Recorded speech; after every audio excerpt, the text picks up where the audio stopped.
Hi, I'm Charles Elliott. I'm a lawyer here in Alexandria, Louisiana. The question on the table is, do I need a will? The short answer to that is no. The long answer is yes. You don't need a will because the law is going to probably do with your property what you want. Your children inherit, your spouse gets to continue to use the property, but things are usually more complicated than that. The long answer, do I need a will? That yes answer, you can write a will today as long as it's written, dated, and signed in your own handwriting. But that's usually not enough because you're going to have special circumstances. Once you do that, you can be content that you have a valid will, but you should take that will to an attorney because the attorney is going to ask you questions and trigger some memories that you might not have known were important and help you formalize your will in a way that's going to be beneficial to you and to your family. The lawyer will talk to you about your assets, your debts, property that you've inherited, things that you wouldn't have thought about necessarily to put in your handwritten will. I recommend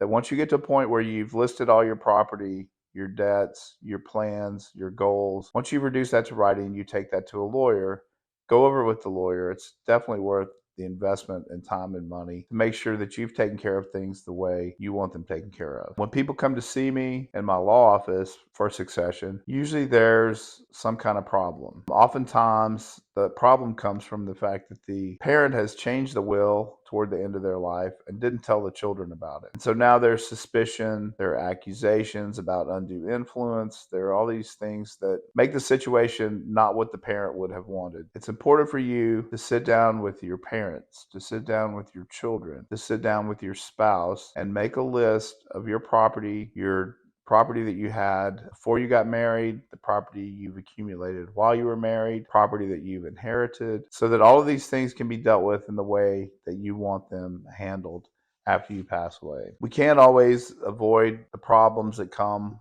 after you pass away, but you can do what you can to minimize, to make sure that everybody's aware of what your wishes are and what your goals are, because things get complicated. You have children that live out of state. They're not familiar with your business affairs. Most of us don't know anything about what our parents own, what they've accumulated, what we might inherit from them. And all that does is create problems. Children live out of state. They're not in communication with you. You need to take the steps to be in communication. Sometimes, in a case where the parent has been remarried, the children don't have as close a connection to talk about money, or they're not comfortable talking about money, assets, inheritance. You need to sit down with your parents. You need to sit down with your children and let them know what your wishes are for all of your property, whether it's separate property you had before you got married, or property that you accumulated after you got married. Some other things that you should think about once you're at the point where you're contemplating writing a will or you're starting to plan for your estate, go back and review your retirement accounts.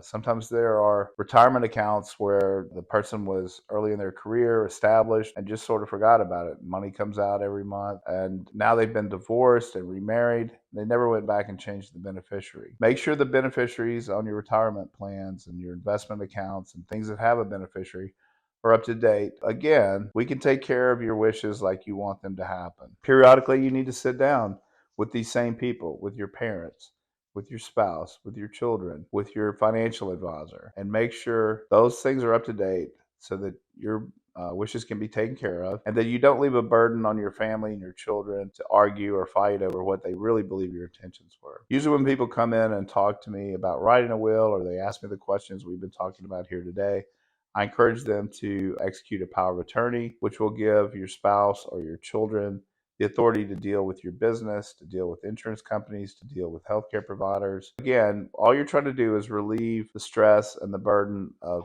what's going on in a difficult situation. Similarly, you should execute a living will, which we call living will, advance directives, DNR. Those are all synonyms for a document that says, look, I'm at the end of my life. 2 doctors have certified that I'm not coming back and I can only be artificially kept alive, and this is what I want done. Whatever that is, once you write your wishes down, you've taken the burden off of your spouse, your children, and you've had control over your life and how you want to end your life. Please think about all these things. Today, sit down, make an inventory of your assets, debts, and write some notes about what you want to happen to that property, and then figure out how you can make that happen. Thank you.